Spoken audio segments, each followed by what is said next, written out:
여러분, 이 아월스 카페를 우리가 어떻게 봐야 될까요? 어디서 카페를 오픈했구나, 커피를 파는구나, 분위기 좋다. 지금 우리는 아월스 카페, 무인 카페를 오픈했지만 카페를 오픈한 게 아닙니다. 아멘. 네, 그래서 카페 이상의 것을 오픈한 것입니다. 저는 그렇게 봤습니다. 어떠한 사업자가 사업권을 내가지고 카페를 오픈한 게 아니라 우리 교회에 우리 중직자분들이 뜰을 놓고 마음을 담아 가시는 것을 보게 되었습니다. 넘어가 주십시오. 네, 성경 모독했기 때문에 넘어가 주십시오. 제가 해야 되죠? 네.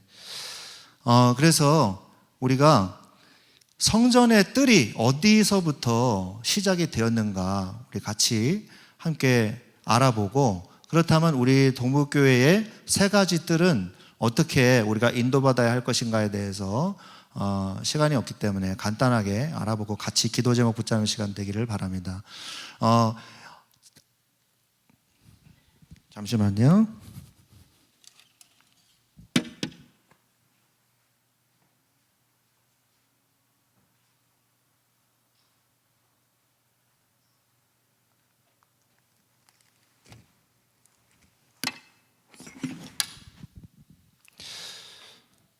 네, 보이시죠?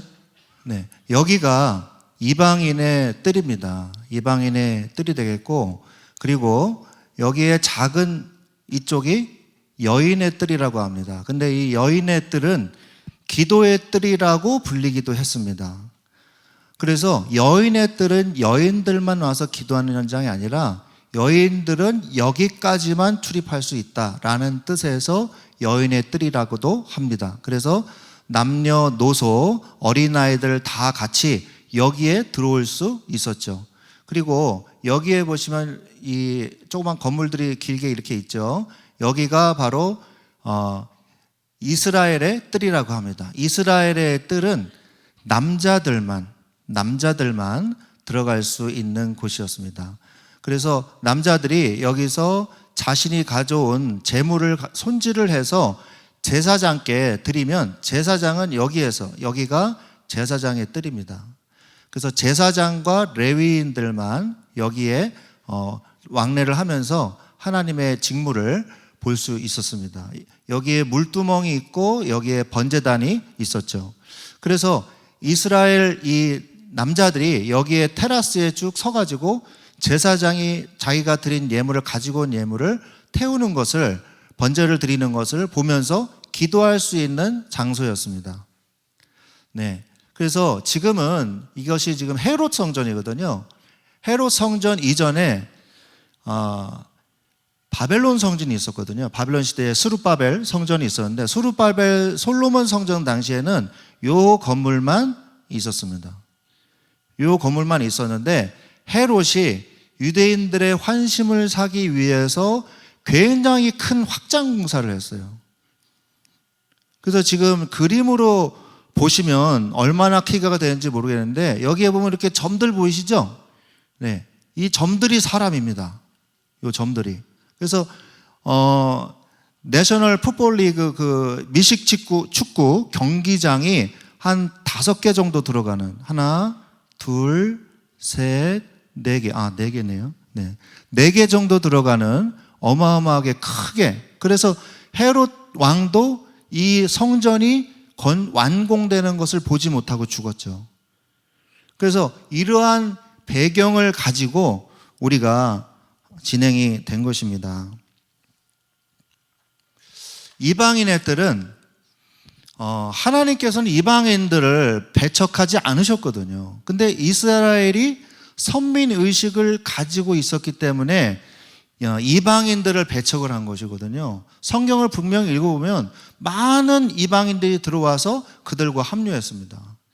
그러면 무엇으로 언약을 붙잡았냐? 그것을 기준했냐? 언약을 붙잡은 자, 할례의 언약을 행한 자. 그래서 언약 안에 있는 자와 언약 밖에 있는 자로 구분하셨지 유대인과 이방인으로 구분하지 않으셨거든요. 그래서 이방인들이 우상들을 가지고 오는 것을 막으신 것이지 이방인 자체를 배척하는 것은 아닙니다. 또한 이스라엘 민족만 선민의식을 가지고 있었지 하나님은 초기 족장 시대 때부터 이 민족을 받아들이되 언약을 맺은 사람, 할례 하나에서 할례를 행한 사람은 받아들이게 하셨습니다. 율법적으로도요. 그리고 신약에서도 하나님은 선교사 대회 때도 류한수 목사님께서 말씀하셨죠. 망대를 바꾸는 일이 그 전에 있었다. 그 고넬료가 함께 예배를 드리고 세례를 받는 사건 이전에 베드로가 옥상에서 지붕 위에서 우리나라 같은 지붕이 아니고 그 중동 지역은 평평하죠. 그래서 올라가서 기도를 하던 중에 하나님께서 부정한 짐승을 보자기에 싸가지고 내려와 주시면서 이것을 잡아먹으라 말씀하셨죠. 나는 이것을 먹은 적이 없습니다 할 때 내가 정하다고 한 것을 네가 부정하다고 하지 마라 라고 말씀하셨거든요. 그 후에 고넬료의 종이 찾아와서 함께 고넬료 집으로 가서 그와 온 집이 다 세례를 받는 그런 일들이 일어난 것이죠. 그래서 이 성전에도 이방인의 뜰이 여기에 있습니다. 그래서 표지석이 발견되는데 여기쯤에 표지석이 있는데 이방인이 이 선을 넘어오면 죽임을 당할 것이다. 이런 표지석이 고대 유적에서 발견이 됐거든요. 그래서 이방인들이 이 안으로 들어오지는 못했지만 이 안에서 늘 하나님께 기도할 수 있는, 쉴 수 있는 그런 공간이 마련되어 있었던 것이죠.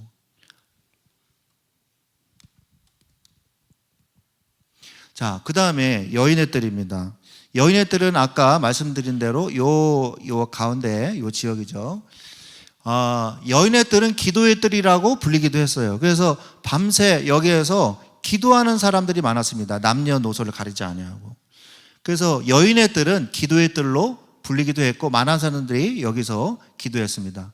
그리고 또한 아이들의 뜰은 성경에 정확하게 나오지 않지만 성경에 보면 여기에 남녀노소 다 들어갈 수 있기 때문에 아이들도 함께 들어가서 기도하고 마음껏 뛰놀 수 있는 공간이 바로 이 현장이었죠.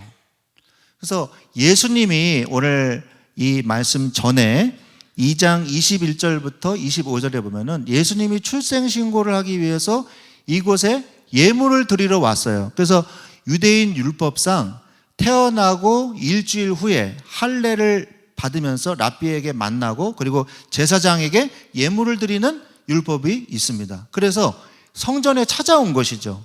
성전에 찾아오는데 여기에 보시면 이쪽에 문이 하나 있거든요. 보이시는지 모르겠습니다.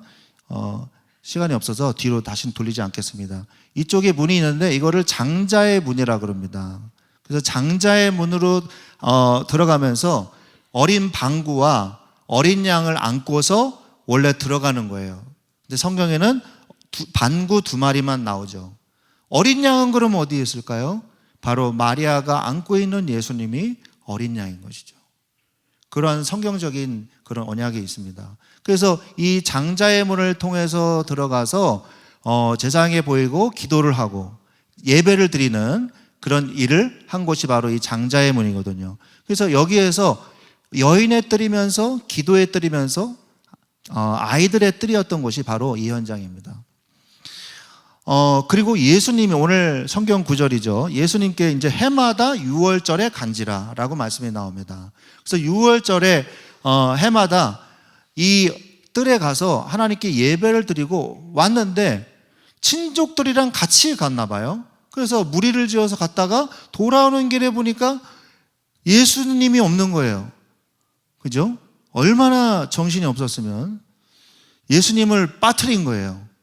그래서 예수님을 그래서 찾으러 갔다가 봤더니 없는 줄, 친족 중에 있는 줄 알고 갔다가 보니까 확인해 보니까 없는 겁니다.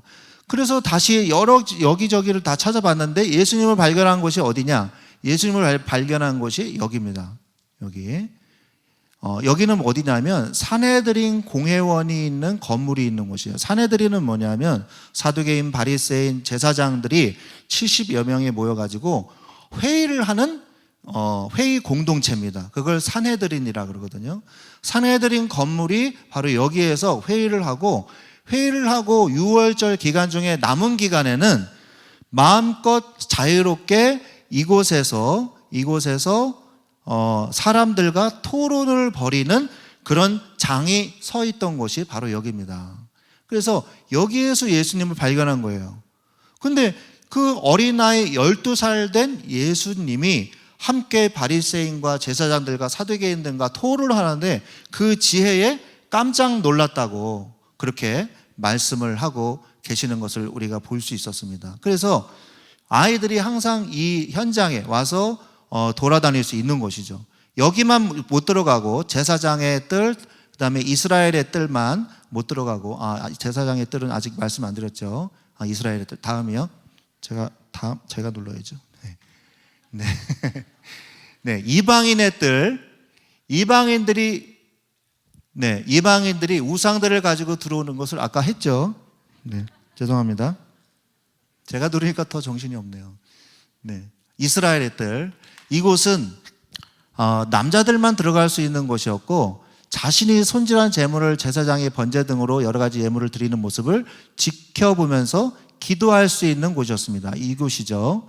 그래서 교회 안에서 우리 남전도회와 중직자들은 주의 종들이 하는 모든 귀한 예배와 복음과 전도의 사역들을 실제로 보고 소통하며 기도하는 은혜의 뜰이 있어야 되는 것입니다. 저는 이번에 아월스 북카페를 통해서 저희 교육자회나 교육자들의 어떤 의견도 안 내고 어떤 것도 하지 않았거든요. 그런데 중직자분들이 마음을 담으시니까 이렇게 중요한 응답에 아월스 모임 카페가 이렇게 세워지지 않았습니까? 교육자들은 뭐 이렇게 한 게 없거든요. 근데 중직자분들이 마음을 담으니까 이렇게 되어지는 거예요. 그래서 이스라엘의 뜰이 얼마나 중요한가 우리가 보고 기도해야 되겠습니다. 자, 그 다음에 제사장의 뜰. 제사장과 레위인들만 출입하는 곳이죠. 바로 여기입니다. 여기. 그들의 사역과 예배의 공간이죠. 죄사함의 공간이었습니다. 이곳에 번제단과 물두멍이 있었습니다. 그래서 지역과 계층과 전문 교육자들의 사역에 대해서 소통하고 지원하는 교회의 시스템이 필요하죠. 그게 뭘까요? 저는 그게 5인 1조 포럼팀이라고 생각이 듭니다. 그래서 목사님께서 전체에다가 다 이렇게 설교하시는 내용하고 5명에게 모여서 말씀을 메시지를 주시고 그 내용을 얘기해 주는 거는 다르거든요. 설교하고 다락방하고 다르듯이. 그래서 메시지가 들어가거든요. 소수로 보일수록. 그 응답을 우리가 누려야 되는 것입니다. 그래야지만 오해도 없고 진심으로 소통하면서 기도할 수가 있어요. 제가 전문 사역 쪽으로 이렇게 빠져서 사역을 하면서 절대 제가 놓치지 않았던 게 뭐냐면 포럼을 놓치지 않았어요. 목사님하고 계속 소통의 장은 열어놔야 된다. 목사님이 저를 혼내셔도 포럼해야 되고 칭찬하셔도 포럼해야 되고 어쨌든 간에 계속 포럼해야 된다. 그래서 제가 계층 포럼팀으로 이제 들어가서 같이 계속해서 포럼을 했거든요. 그래서 소통할 수 있었어요. 그래서 제 마음을 목사님이 알아주셨으면 좋겠다는 생각이 들었어요. 제 중심을. 그래서 같이 그렇게 포럼했거든요. 그래서 소통하고 오해도 없고 그래야지만 우리가 이 사역을 제대로 감당해낼 수 있거든요. 자, 그러면 두 번째로 세 가지 뜰이 왜 필요할까요? 이방인의 뜰은 이렇게 발음이 안 되죠. 네, contextualization입니다. 네. 네, 상황화라는 이 제목이거든요. 그래서 시대에 맞춰서 교회도 상황화 선교 전략이 필요합니다. 이게 뭐냐면 복음을 바꾸자는 얘기가 아니에요. 그거는 변질이죠. 복음을 바꾸자는 게 아니라 시대에 맞게 복음을 다른 사람이 알아듣도록 그 사람의 상황에 맞게 바꿔서 설명할 수 있는 전략이 필요하다는 거예요. 그래서 우리는 이 상황화 선교 전략이 필요합니다. 그리고 TCK 제3문화권 아이들이 중요한 세계 선교의 키거든요. 그리고 지금 현장이 인구 절벽 시대입니다. 그래서 외국에 있는 노동력이 지금 급속하게 유입이 돼야 돼요. 막으면 안 됩니다. 안 그러면은 우리나라 경제, 사회에 굉장히 큰 타격이 와요. 지금 시골에 가보세요. 농사일 다 누가 하시나? 베트남 사람들 와서 해요. 베트남 사람들이 마을 외관에다가 저기 짐 풀어놓고 농번기 때 열심히 일합니다. 그 분들은요, 먹을 것도 요구 안 해요. 뭐 점심 내놔라, 뭐 음료수가 없다, 이런 얘기 안 한대요. 자기들이 도시락 딱 싸가지고 자기 음식에 맞는 거 그거 딱 먹고, 그것도 되게 조금 먹는데요. 그래서 한국 사람들 불러다 일 시키는 것보다 베트남 사람들, 외국인들 불러다가 농사 시키는 게 훨씬 낫다고 그러더라고요. 그래서 지금 외국 노동력이 계속해서 유입이 되고 있습니다. 다문화 국가로 변화되는 과정이거든요. 우리나라가 이제 더 이상 단일 민족이라는 틀을 계속 유지하려고 애쓸 필요가 없어요. 세계의 경제를 보고 세계의 문화와 역사를 봐도 미국이 발전할 수 있었던 이유는 많은 이민족들을 받아들였기 때문이거든요. 고급 인력들을 많이 받아들였기 때문이거든요. 여러분 잘 아다시피 나사가 왜 저렇게 세워지는지 아시죠?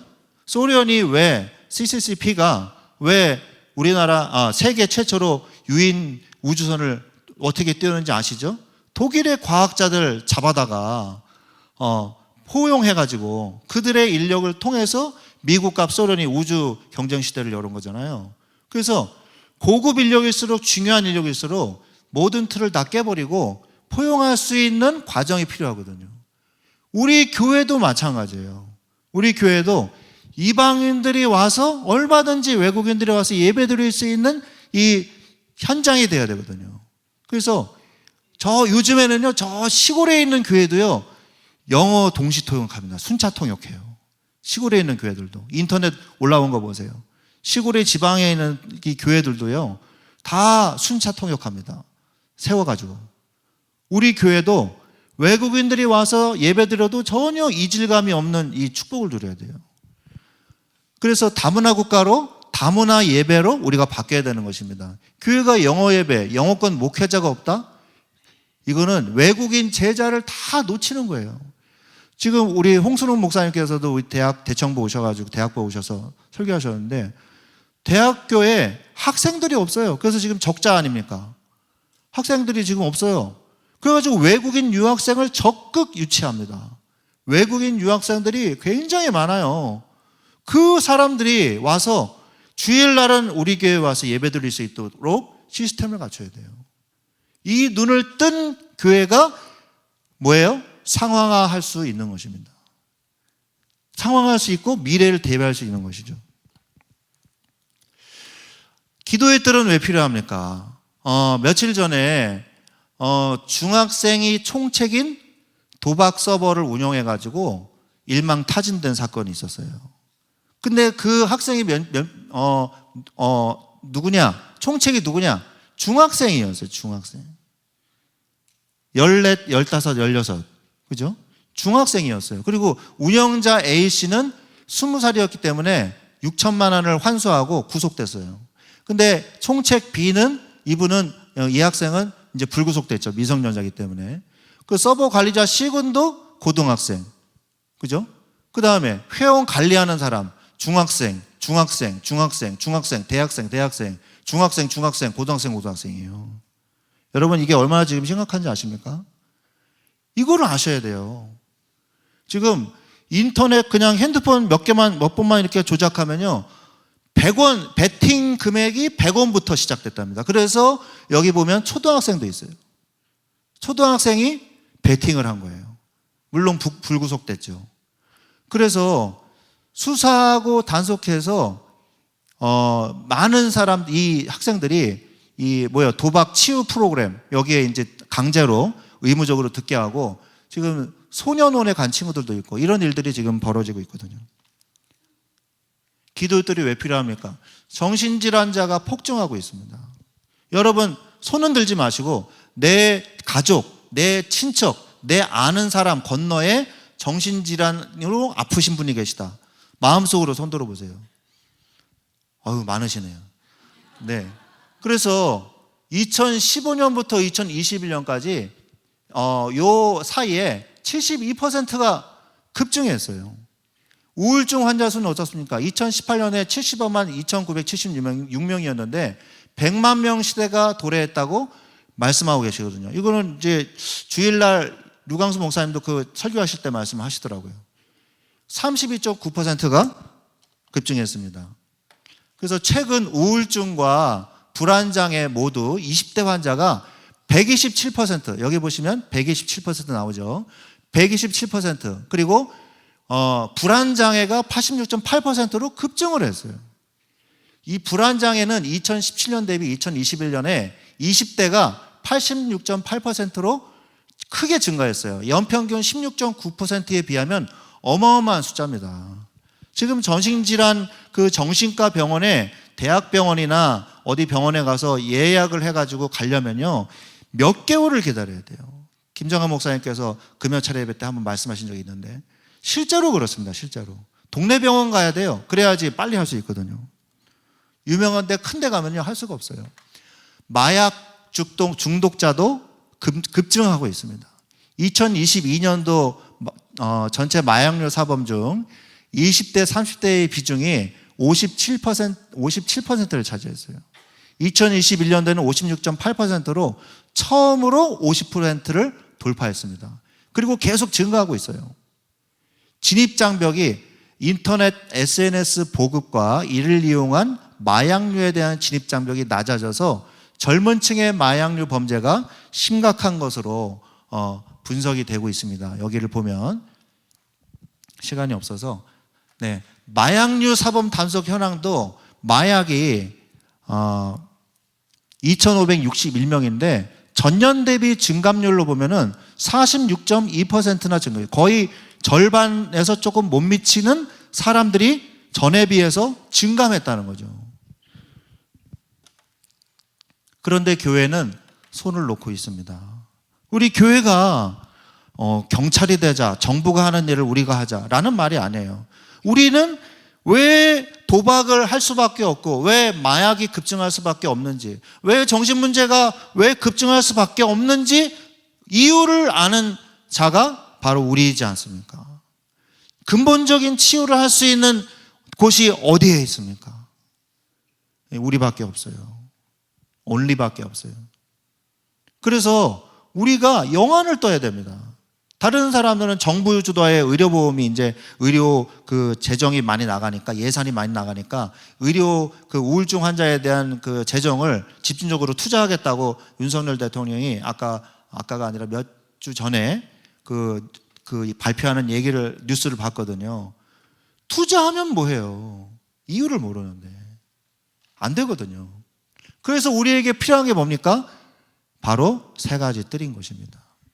아워스 북카페를 통해서 방향이 나왔죠. 독서 포럼과 인물 포럼을 중심으로 해서 우리에게 대한 하나님의 계획을 발견하자. 그리고 5인 1조 포럼, 허락 안 받고 사진 썼는데 미안해요, 대학부. 말씀과 기도와 전도의 포럼. 그리고 이게 정말 중요하거든요. 말씀과 기도와 전도의 포럼. 그리고 그 강단의 말씀을 실질적으로 이게 받아들이고 적용하는 데에는요, 교육자들과 교사분들의 도움이 꼭 필요해요. 혼자서 그걸 소화하는 랩런트가 별로 없어요. 반드시 포럼하면서 그것이 정말 적용되도록 도와줘야 돼요. 그러면 그게 어느 정도 훈련이 되면요, 혼자 이제 소화하기 시작하거든요. 그런 장이 우리 아워스 북카페가 되기를 기도합니다. 그래서 이제 다 끝났습니다. 그래서 우리가 중직자분들이 이렇게 일어나고 있어요. 이거 교육자들이 나서서 한 게 아니에요. 중직자분들이, 운동을 좋아하시는 우리 교육자분들이 운동을 하자, 그래서 조직을 하셨더라고요.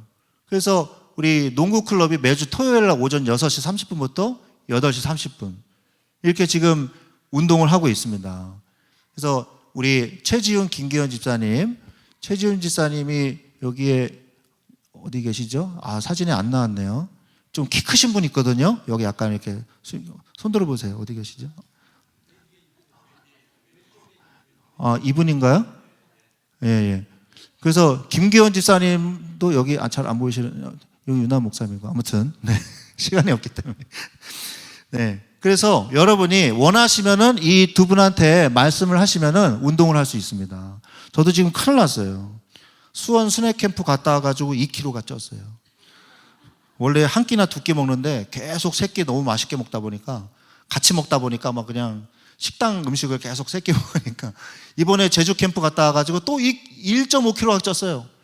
그래서 77kg가 돼버렸어요. 73kg였는데.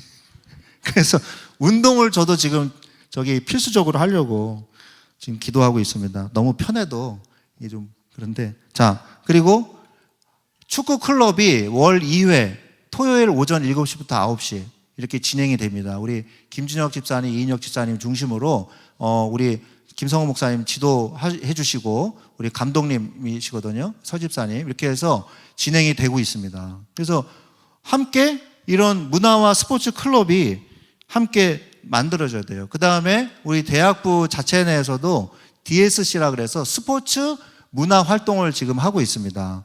그래서 같이 등산을 가든지 같이 아침에 같이 배드민턴도 치고 겨울에는 이제 스키도 가고 그렇게 하거든요. 그래서 대학부만 하는 게 아니라 중고등부, 대학부, 청년부 다 누구나 환영입니다. 그래서 함께 모여서 함께 문화를 즐기고 같이 스포츠를 즐기고 그게 바로 세 가지 아이들의 뜰이거든요. 그래서 또한 영화도 보고 같이 이제 보는 영화 저거 뭐 봤냐? 파묘를 보러 가자 그러더라고요. 그래서 저는 안 갔습니다. 근데 1000만이 넘었다 그래서 OTT를 한번 보려고 지금 생각 중인데 기도하면서 보려고 생각하고 있습니다. 그래서 우리가 이 현장을 보면서 이제 끝났습니다. 현장을 보면서 아모스 북카페가 시대를 향한 동북교회의 미래를 향한 하나님의 중요한 시작이 될 줄로 믿습니다. 위에서 계속 기도 부탁드리겠습니다. 감사합니다.